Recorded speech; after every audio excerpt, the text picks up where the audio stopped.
नमस्कार दोस्तों। तो आज हम आगे बढ़ाते हैं अपनी पिछली बार के डिस्कशन को। तो लास्ट टाइम में हमने देखा था कि ऑपरेटिंग सिस्टम होता क्या है और वो किसी भी कंप्यूटर के लिए जरूरी क्यों है। आज हम देखते हैं कि ऑपरेटिंग सिस्टम आपके कितनी प्रकार के होते हैं। कितनी प्रकार से हमारा तात्पर्य ये नहीं है कि वो कौन सी कंपनी के हैं, विंडोज है या लिनक्स है या फिर आपका मैक ओएस है। प्रकार से हमारा मतलब ये रहेगा कि वो क्या कार्य करने के लिए बने गए हैं। तो जब कोई डेवलपर या प्रोग्रामर आपका ऑपरेटिंग सिस्टम डिजाइन करता है, उसी समय उसे पता होता है कि इसका एंड यूजर कौन सा होने वाला है। एंड यूजर का मतलब है कि उसका उपयोगकर्ता कौन होगा, और उस चीज को ध्यान में रखते ही वो ऑपरेटिंग सिस्टम की डिजाइन करता है। अगर वो ऑपरेटिंग सिस्टम का जो उपयोग करता है वो मोबाइल में उसे यूज करेगा, तो उसकी डिजाइन उस तरीके से बनाई जाती है या संरचना अलग तरीके से की जाती है।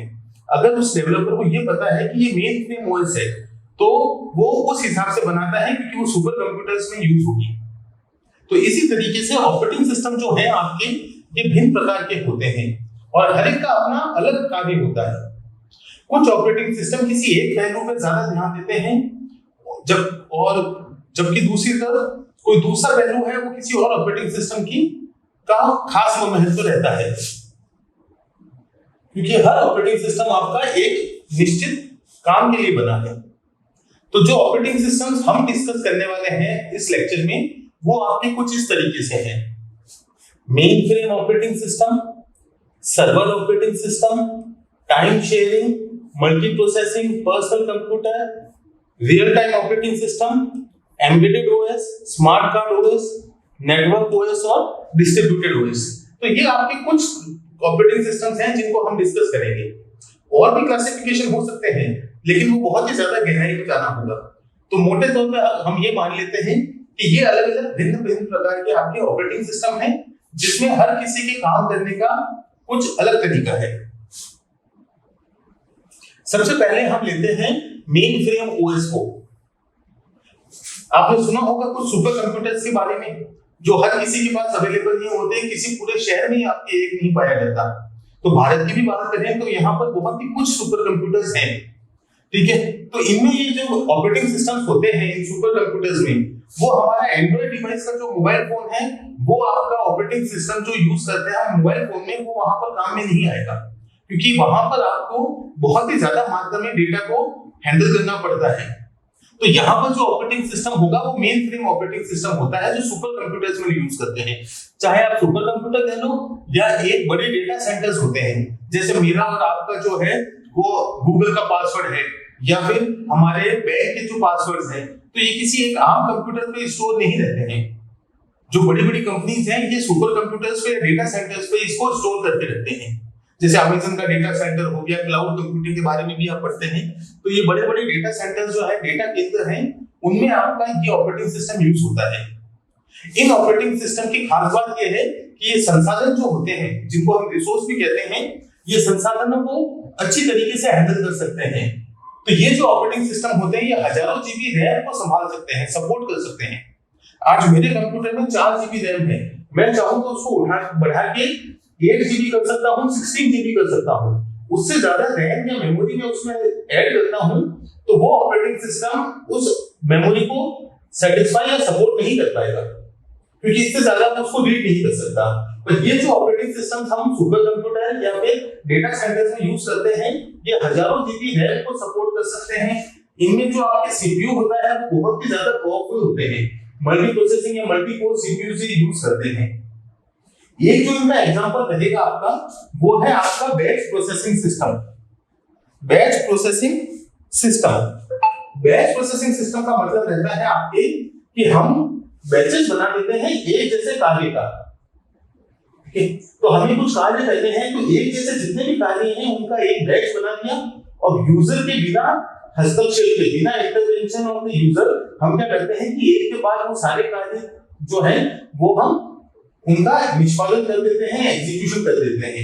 तो सारे टास्क हमने एक साथ इकट्ठे कर लिए और उनके बैच बना के उसको रन कर दिया बिना किसी यूजर के हस्तक्षेप के या इंटरवेंशन के। बैच प्रोसेसिंग सिस्टम वहां पे स्पेशली काम में आते हैं जहां पे आपको बहुत ही बड़ी मात्रा में डेटा आपको हैंडल करना होगा। जहां पर डेटा जो है वो बहुत ही ज्यादा मात्रा में हैंडल करना है, या फिर उस जगह जहां पर एक ही प्रकार के डेटा को संसाधित करने की आवश्यकता है। कहने का मतलब है कि मुझे कुछ चेक प्रोसेस करने हैं, जैसे हम लोग बैंक में जाते हैं और ड्रॉप बॉक्स में चेक डाल दिया हमने, तो सपोज करो कि ऐसे लाखों करोड़ों चेक आपके एक साथ इकट्ठे हो गए, एक इस बैंक की अपनी बैंक की ब्रांच में, पर सपोज करिए कि कहीं पे लाखों करोड़ों चेक जो है वो एक साथ आपके इकट्ठे हो गए, तो उनको अब प्रोसेस करना है। तो एक चेक को प्रोसेस करने में 1 सेकंड ही लगता है, लेकिन हमें करोड़ बार ये काम करना है, तो बार बार क्या करना होगा कि मैन्युअली उसको उठाओ और उसको प्रोसेस करो। तो हमने क्या किया, उन सारे चेक्स का एक बैच बना दिया, और एक के बाद दूसरा, दूसरे के बाद तीसरा, तीसरे के बाद चौथा, और इस तरीके से उस बैच को हमने एग्जीक्यूट कर दिया बिना किसी यूजर के हस्तक्षेप के। तो वहां पर आपको काफी अच्छा ये रिजल्ट प्रोवाइड करवा सकते हैं आपके बैच प्रोसेसिंग सिस्टम।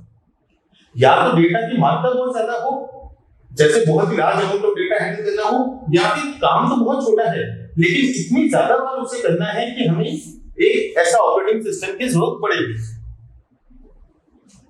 दूसरा जो आपका ऑपरेटिंग सिस्टम का प्रकार है वो है आपका server operating system, server host. Generally हम सर्वर को क्या मानते हैं कि आपका इंटरनेट से हम रिलेट कर देते हैं, पर हर बार ऐसा हो जरूरी नहीं है।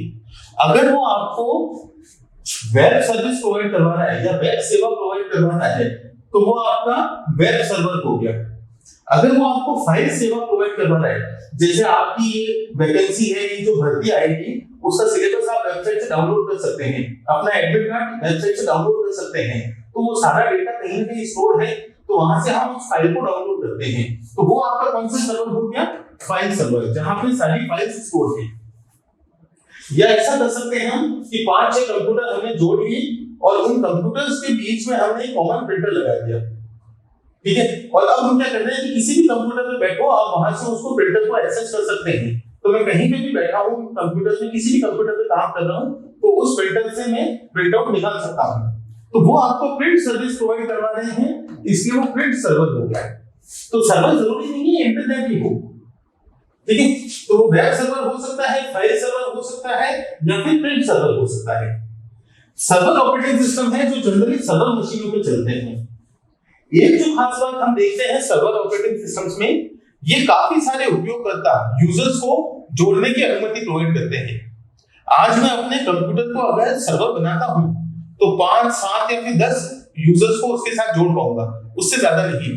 पर सर्वर जो है आपका सर्वर ऑपरेटिंग सिस्टम, ये आपके सैकड़ों की संख्या में आपके जो सर्वर यूजर्स हैं उनको नेटवर्क से जोड़ने की अनुमति प्रोवाइड करवाता है सर्वर ऑपरेटिंग सिस्टम।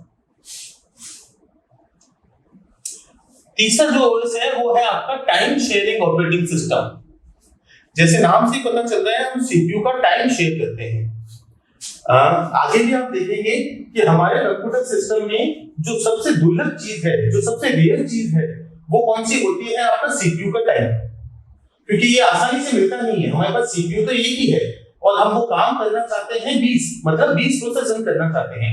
आपको इंटरनेट भी चलाना है, आपको मूवी भी देखनी है, एंटीवायरस भी इंस्टॉल करना है, रन करना है, सॉफ्टवेयर इंस्टॉल करना है, एमएस ऑफिस पे काम करना है, एक्सेल पे काम करना है, तो ये सारे आपको टास्क परफॉर्म करने हैं। पर सर्वर आपके पास सीपीयू कितना है, सिर्फ एक। तो टाइम शेयरिंग ऑपरेटिंग सिस्टम में हम क्या करते हैं कि कई सारे यूजर्स जो है अगर एक कंप्यूटर पे कुछ काम कर रहे हैं, अगर कई सारे यूजर्स आपके एक कंप्यूटर पे काम कर रहे हैं, तो हम उनमें सीपीयू का जो टाइम है उसको डिवाइड कर देते हैं। थोड़ी देर के लिए सीपीयू हम एक यूजर को देते हैं, उपयोगकर्ता को, उसके बाद दूसरे यूजर को हम टाइम देते हैं सीपीयू का, उसके बाद तीसरे यूजर को, और इस तरीके से हम बारी-बारी से सबको टाइम दे देते हैं। हर यूजर को ये लगता है कि पूरा का पूरा सीपीयू उसी को दिया हुआ है, जबकि एक्चुअल में ऐसा होता नहीं। एक ही सीपीयू को हम बांटते हैं सबके बीच में, पर यूजर्स को कभी पता नहीं चलता कि सीपीयू उसके पास नहीं होके वो 10 लोगों के साथ उसको साझा कर रहा है। इस तरीके का ऑपरेटिंग सिस्टम है, तो हम उसको कहते हैं टाइम शेयरिंग ऑपरेटिंग सिस्टम। अगला जो ऑपरेटिंग सिस्टम है वो है मल्टी प्रोसेसिंग ऑपरेटिंग सिस्टम। नाम से ही पता चल रहा है मल्टी प्रोसेसिंग, जिसमें एक से ज्यादा सीपीयू सपोर्ट करने की क्षमता हो, ठीक है। आजकल जितने भी ऑपरेटिंग सिस्टम आपके बन रहे हैं, डिजाइन हो रहे हैं, वो आपके मल्टी प्रोसेसिंग सीपीयूज ही हैं, क्योंकि इनमें एक से ज्यादा सीपीयूज आपके अवेलेबल हैं। अगर दो अलग अलग फिजिकल सीपीयू नहीं भी है तो भी दो कोर तो नहीं आपके। तो ये मल्टी प्रोसेसिंग ऑपरेटिंग सिस्टम है जिनमें दो या दो से अधिक आप सीपीयूज को यूज कर सकते हैं। ठीक है, समय के साथ आपकी जो कोर की संख्या है वो बढ़ने की संभावना है और वो बढ़ भी रही है। अब हम देख रहे हैं कुछ साल पहले ड्यूल कोर जो सीपीयू था वो बहुत अच्छा माना जाता था। अब उसके बाद आपका क्वाड कोर आया जिसमें 4 होते हैं, फिर ऑक्टा कोर जिसमें 8 होते हैं, और अब डेका कोर की बात चली रही है और वो आ भी गया है जिसमें आपके 10 कोर्स हैं। तो आपके कोर जो है वो टाइम के साथ बढ़ते रहते हैं। तो ऐसा ऑपरेटिंग सिस्टम जो मल्टी प्रोसेसिंग को सपोर्ट करता हो, अलग अलग मल्टीपल प्रोसेसर्स को सपोर्ट करता है, वो होता है आपका मल्टी प्रोसेसिंग ऑपरेटिंग सिस्टम। ये तो आप सभी को आइडिया होगा, पर्सनल कंप्यूटर ऑपरेटिंग सिस्टम। ये दुनिया में सबसे ज्यादा पाया जाने वाला है, सबसे कॉमन जो है ऑपरेटिंग सिस्टम है, सबसे ज्यादा व्यापक रूप से इसको हम इस्तेमाल करते हैं। इसका काम क्या है कि किसी एक उपयोगकर्ता को या एक सिंगल यूजर को बेस्ट एनवायरनमेंट, बेस्ट सुविधा प्रोवाइड करवाना, सबसे अच्छी सुविधा प्रोवाइड करवाना। हो सकता है कि ये main frame computer operating system जितना क्षमता वाला ना हो, ऐसा भी हो सकता है कि जितना ज्यादा कनेक्शन जो है वो सर्वर ओएस यूज करता है उतने कनेक्शन इससे एस्टेब्लिश ना कर पाए, लेकिन वो इसका काम भी नहीं है। इसका काम है कि किसी एक यूजर को सबसे अच्छी सुविधाएं देना। मुख्य रूप से ये कहां यूज होता है? स्प्रेडशीट्स में यूज होता है। स्प्रेडशीट का मतलब आप समझ सकते हैं, एक्सेल आप यूज करते हैं तो एक तरीके की स्प्रेडशीट है। मल्टीमीडिया में यूज होता है, आपको कुछ गाना सुनना है कंप्यूटर पे या फिर वीडियो वॉच करना है तो मल्टीमीडिया एप्लीकेशंस के लिए यूज होता है। वर्ड प्रोसेसर में जैसे एमएस वर्ड आप यूज करते हैं तो ये वहां यूज होता है, और इंटरनेट के लिए फायरफॉक्स या फिर आप क्रोम ब्राउजर रन करते हैं तो वहां यूज होता है। तो सबसे ज्यादा इसका उपयोग उसके लिए होता है। ठीक है, तो इसके बारे में तो ज्यादा बताने की जरूरत तो आपको होगी नहीं। पर्सनल कंप्यूटर ओएस, पीसीओएस सबसे ज्यादा कॉमन यूज है और किसी एक यूजर को बेस्ट सर्विसेज प्रोवाइड करवाता है। अगला जो ऑपरेटिंग सिस्टम है वो है रियल टाइम ऑपरेटिंग सिस्टम।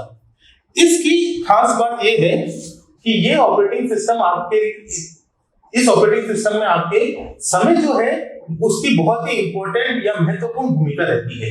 समय जो है वो इसका सबसे महत्वपूर्ण पैरामीटर रहता है। समय का मतलब है कि हमें हर टास्क की, हर कार्य की डेडलाइन हमें दी हुई होती है, समय सीमा, और हमें उस डेडलाइन में ही उसको पूरा करना है। अगर हम वो डेडलाइन चूक जाते हैं तो काफी नुकसान होने की संभावना रहती है। तो अगर हम सोचें कि कुछ 10 बजे हमें एक काम करना था और उसको हमने 10 बजे की जगह 10:05 पे कर लिया तो कुछ फर्क नहीं पड़ा, पर ऐसा है नहीं। 5 सेकंड भी वो अगर डिले हुआ है, वो काम हमने लेट किया है, तो वो भी हमें बहुत ही ज्यादा परेशानियों का सामना करना पड़ सकता है। Real time operating system, time की इसमें बहुत ही महत्वपूर्ण भूमिका है। इसको हम 2 भागों में बांट सकते हैं दोस्तों। पहला जो है वो है आपका hard real time system. Hard real time system कहने का मतलब है कि इन सिस्टम्स में अगर टाइम जो है वो डेडलाइन मिस हो जाती है या डिले हो जाता है तो जो नुकसान होगा वो बहुत ही भारी होता है। जैसे जान का नुकसान हो सकता है या फाइनेंशियली बहुत ही ज्यादा बड़ा नुकसान हो सकता है। एक एग्जांपल आप इसका ये समझ सकते हैं कि हमें सपोज करो कि भारत को अंतरिक्ष में कोई सैटेलाइट लॉन्च करनी है, तो अंतरिक्ष में सैटेलाइट लॉन्च करनी है तो आपने देखा होगा कि टाइमर चलता है 10, 9, 8 और ये चलते चलते 0 तक जाता है और फिर वो अंतरिक्ष में वो सैटेलाइट जो है वो लॉन्च होती है। ठीक है, तो अब सपोज करो कि ये 0 पे लॉन्च नहीं होके उसके 1 सेकंड बाद लॉन्च हुई, या फिर ऐसा कहते हैं कि 0 से 1 सेकंड पहले लॉन्च हो गई 1 पर ही, तो दोनों ही केसेस में आपका जो ये सैटेलाइट है वो वहीं पे बर्स्ट हो जाती है। तो ये बहुत ही बड़ा नुकसान है, जान की भी नुकसान हो सकती है इसमें, और फाइनेंशियली तो आप देख ही सकते हैं कि कितना बड़ा नुकसान होगा पैसों का। तो अगर थोड़ा भी डिले होता है तो इन सिस्टम्स में नुकसान बहुत ही बड़ा है, हार्ड रियल टाइम सिस्टम्स। दूसरी तरफ जो आपके सिस्टम्स हैं वो कहलाते हैं सॉफ्ट रियल टाइम सिस्टम्स। इनमें आपकी जो नुकसान है वो हम चाहेंगे तो नहीं कि डिले होगी, डेडलाइन मिस हो ये हम चाहेंगे तो नहीं, लेकिन धीरे धीरे अगर डिले होता गया तो सिस्टम की परफॉर्मेंस काफी खराब हो जाती है। ठीक है, तो आइडियली तो हम चाहेंगे कि डिले नहीं हो, पर अगर डिले हो भी जाता है तो कोई बहुत ही बड़ा नुकसान नहीं हुआ, लेकिन धीरे धीरे सिस्टम की जो एफिशिएंसी है, काम करने की जो क्षमता है वो कम होती जाएगी। एक एग्जांपल आप ये समझ लीजिए कि मल्टीमीडिया आप कुछ यूज कर रहे हैं एप्लीकेशन। मल्टीमीडिया मतलब आप अपने कंप्यूटर पे कोई वीडियो वॉच कर रहे हैं या मोबाइल पे वीडियो वॉच कर रहे हैं, तो इसमें दो मीडियम है आपका, ऑडियो भी है और वीडियो भी है, आवाज भी आ रही है आपको और दिखाई भी दे रहा है वीडियो चलता हुआ। तो कई बार आपने दोस्तों ऐसा देखा होगा कि ऑडियो जिस स्पीड से चल रहा है ना, वीडियो उससे थोड़ी तेज स्पीड से चल रहा है, मतलब कि जो दिखाई दे रहा है वो तो घटना पहले हो रही है पर आवाज बाद में आती है। या फिर ऐसा भी हम कह सकते हैं कि आवाज तो पहले आ रही है हमें लेकिन दिखता बाद में है स्क्रीन पे, क्योंकि वीडियो पीछे चल रहा है। तो दोनों के बीच में तालमेल नहीं है, दोनों के बीच में सिंक्रोनाइजेशन नहीं है। तो ये जो है हम चाहेंगे तो नहीं, दोनों के बीच में जो तालमेल ना होने का कारण ये है कि वो एक दूसरे से 0.001 जो है 0.001 सेकंड जो है वो पीछे चल रही है ऑडियो और वीडियो। तो इतना पीछे अगर वो चल रहा है उनसे, तो फिर उन दोनों के बीच में कभी तालमेल होगा नहीं। तो ये हम चाहेंगे तो नहीं कि दोनों के बीच में डिफरेंस आए, लेकिन 0.001 में हमें ज्यादा फर्क ना पड़ेगा। पर थोड़ी देर के बाद क्या होगा कि 0.001 बढ़ के 0.1 हो जाएगा। तो अब हमें पता चल रहा है कि आवाज और ध्वनि और जो चित्र चल रहा है हमारे सामने वो दोनों के बीच में तालमेल नहीं है। थोड़ी देर बाद ये क्या होगा, 0.1 से ये 1 सेकंड हो जाएगा या फिर उसके बाद 10 सेकंड भी हो सकता है। आपने देखा भी होगा कई बार ऐसा। तो धीरे धीरे एफिशिएंसी जो है वो खराब होती जाएगी, ठीक है। लेकिन टाइम की इंपॉर्टेंस तो इसमें भी है और उसमें भी है। अपनी समय सीमा को, डेडलाइन को चूकने पे क्या नतीजा हमें भुगतना पड़ेगा वो डिपेंड करता है कि वो हार्ड रियल टाइम सिस्टम है या सॉफ्ट रियल टाइम सिस्टम। पर दोनों ही केसेस में आपके समय की बहुत ज्यादा महत्वपूर्ण है। आगे बढ़ते हुए अगला जो ऑपरेटिंग सिस्टम है वो है एम्बेडेड ओएस। एम्बेड का मतलब है कि एक वस्तु को हमने दूसरी वस्तु में एम्बेड कर दिया, मतलब उसमें फिट कर दिया। ये ऑपरेटिंग सिस्टम आपके छोटी-छोटी उन डिवाइसेस में लगता है जिन्हें हम ट्रेडिशनल कंप्यूटर का पार्ट नहीं मानते। हम ये मानते नहीं है कि वो कंप्यूटर होंगे, इसलिए ऑपरेटिंग सिस्टम सोचा नहीं जाता कि उसमें होगा। ऐसा हम मान सकते हैं कि जैसे स्क्रीन है तो इसमें ऑपरेटिंग सिस्टम होगा, क्या होगा इसको रन करने के लिए, क्योंकि इंटरफेस हमें मिल रहा है ना इतना अच्छा। तो इस स्क्रीन को हम मान सकते हैं। आप टीवी को मान सकते हैं, टीवी का जो सेटअप बॉक्स है आपका डीटीएच के लिए, उसमें भी ऑपरेटिंग सिस्टम है आपका। जो आपकी वॉशिंग मशीन है उसमें भी ऑपरेटिंग सिस्टम है। तो ऐसे डिवाइसेस में जो ट्रेडिशनली आपके कंप्यूटर जैसी मानी नहीं जाती है, उन सारे डिवाइसेस में ये एम्बेडेड ऑपरेटिंग सिस्टम यूज होता था और होता भी है। कुछ हो सकता है इसका, जैसे FreeBSD हो गया या मिनिक्स हो गया, ये इससे कुछ उदाहरण है। एम्बेडेड ऑपरेटिंग सिस्टम पीडीए जैसे है आपका पर्सनल डिजिटल असिस्टेंट। पहले जो मोबाइल फोन थे उनसे पहले हम जो डिवाइसेस यूज करते थे, पोर्टेबल डिवाइसेस, उनको हम कहते थे पर्सनल असिस्टेंट। तो पर्सनल डिजिटल असिस्टेंट है, इनमें आपके एम्बेडेड ऑपरेटिंग सिस्टम यूज होते थे। अगला जो ओएस है वो है आपका स्मार्ट कार्ड ऑपरेटिंग सिस्टम।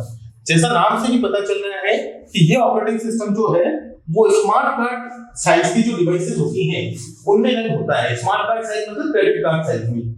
इस ऑपरेटिंग सिस्टम में आपकी मेमोरी की जो क्षमता है वो बहुत ही कम है। इसका जो प्रोसेसिंग पावर होगी वो भी बहुत ही कम होगी। ऐसा नहीं है कि इस ऑपरेटिंग सिस्टम के साथ आप कोई मूवी वॉच कर सकते हैं, मतलब कोई मूवी देख सकते हैं या कोई बहुत ही भारी गणना कर सकते हैं, कोई हार्ड कैलकुलेशन हम कर पाएंगे, पर ये उसके लिए बना भी नहीं है, ठीक है। स्मार्ट कार्ड ऑपरेटिंग सिस्टम जो है इनमें आपके संस्करण की शक्ति और मेमोरी की मतलब स्मृति की शक्ति बहुत ही कम होती है और जनरली ये किसी एक उद्देश्य के लिए बनाए जाते हैं। जैसे आप मान सकते हैं कि क्रेडिट कार्ड हो गया, तो क्रेडिट कार्ड में सिर्फ फाइनेंशियल इंफॉर्मेशन है उसमें हमारी दूसरी इंफॉर्मेशन नहीं है। आपके मेट्रो यूज करते हो आप, तो मेट्रो का स्मार्ट कार्ड आप लोग यूज करते हैं, तो उनमें आपके वो सिर्फ मेट्रो से रिलेटेड जो डेटा है वही है। उसमें कितने का रिचार्ज करवाया था और कितनी उसने जर्नी मैंने कर ली, कितनी यात्राएं कर ली और कब कब मैंने कितना पेमेंट किया है, तो ये डिटेल उसमें होगी। तो इसको सिर्फ एक ही उद्देश्य के लिए बनाया जाता है, स्मार्ट कार्ड ऑपरेटिंग सिस्टम। ज्यादा ये मेमोरी को और प्रोसेसिंग पावर को सपोर्ट नहीं करते हैं और ना ही इनको जरूरत पड़ती है, ठीक है। Smart card OS.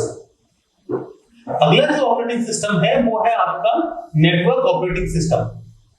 जैसे आपको नाम से ही पता चल रहा है कि ये जो सिस्टम्स हैं आपके, ये सर्वर पे रन होते हैं और यूजर्स जो हैं उन्हें क्षमता प्रोवाइड करवाते हैं कि वो डेटा को, एप्लीकेशंस को और अदर नेटवर्क के जो फंक्शंस हैं उनको कैसे मैनेज करा जाए। तो एक नेटवर्क ऑपरेटिंग सिस्टम है जो एक ग्रुप ऑफ कंप्यूटर्स को जोड़ता है और यूजर्स को ये कैपेबिलिटी प्रोवाइड करवाता है कि कैसे वो अलग-अलग कंप्यूटर्स में रखे हुए डेटा को यूज कर सकता है, डेटा को, चाहे सिक्योरिटी फीचर्स को, चाहे एप्लीकेशंस को। तो ये सारा काम आपका नेटवर्क ऑपरेटिंग सिस्टम का रहता है। और लास्ट में जो आपका ऑपरेटिंग सिस्टम है वो है आपका वितरित ओएस या फिर distributed system, distributed operating system.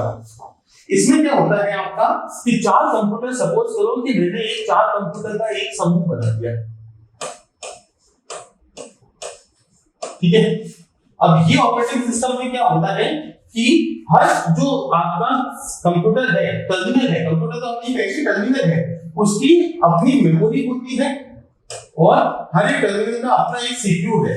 पर ऑपरेटिंग सिस्टम सब में कॉमन है, सबको मिला के एक ही ऑपरेटिंग सिस्टम है जो कंट्रोल करता है। फायदा इसका क्या हुआ कि कल सपोज करो कि मैं इस कंप्यूटर में कुछ काम कर रहा था और वहां पर एक नंबर मान लेते हैं इसको, एक नंबर, ये 2 हो गया, ये 3 और ये 4 नंबर कंप्यूटर है। तो कल मैं जो है एक नंबर कंप्यूटर पर मैं कुछ काम कर रहा था, वो काम पूरा नहीं हुआ तो मैंने फाइल्स को सेव कर लिया और मैंने उस कंप्यूटर को बंद कर दिया। अगले दिन जब मैं वापस यहाँ जाता हूँ तो मुझे पता चलता है कि उस पर तो कोई और ही अपनी काम कर रहा है, कोई दूसरा यूजर। अब मैं क्या करूँ, किसी दूसरे कंप्यूटर को यूज करूँ, ठीक है। तो मैंने इस 4 नंबर कंप्यूटर को यूज करना चालू किया, पर क्या मेरा डेटा यहाँ स्टोर है क्या? वो डेटा मैंने कहाँ काम किया था सारा, एक नंबर में, लेकिन वो डेटा मुझे यहाँ अवेलेबल करवाना है तो भी हो जाता है। तो डिस्ट्रीब्यूटेड सिस्टम है ना आपका, डिस्ट्रीब्यूटेड ऑपरेटिंग सिस्टम है, तो यूजर किसी भी कंप्यूटर में बैठे उसको अपनी फाइल सारी वहां मिल जाएगी। तो वो रिमोट लोकेशन से भी वो लोकल फाइल्स जो है उनको एक्सेस कर सकता है। तो ये जो ऑपरेटिंग सिस्टम है आपका, ये कहलाता है आपका डिस्ट्रीब्यूटेड ऑपरेटिंग सिस्टम। तो ये थे हमारे आपके ऑपरेटिंग सिस्टम के अलग-अलग प्रकार। एक बार फिर देख लें हम उनके नाम। तो जो क्लासिफिकेशन है आपका वो कुछ इस तरीके से है कि हर कंप्यूटर जो है आपका वो अलग पर्पस के लिए बनता है और ऑपरेटिंग सिस्टम जो हम यूज करते हैं वो भी उसी को सपोर्ट करता है। तो ये हमारे बेसिकली सारे ऑपरेटिंग सिस्टम्स के भिन्न-भिन्न प्रकार हैं। उम्मीद है आपका आज का लेक्चर आपको पूरा समझ में आ गया होगा। कोई भी अगर आपको डाउट हो तो कमेंट बॉक्स में जरूर लिखें, मैं आपकी प्रॉब्लम को सॉल्व करने की पूरी कोशिश करूंगा। धन्यवाद दोस्तों।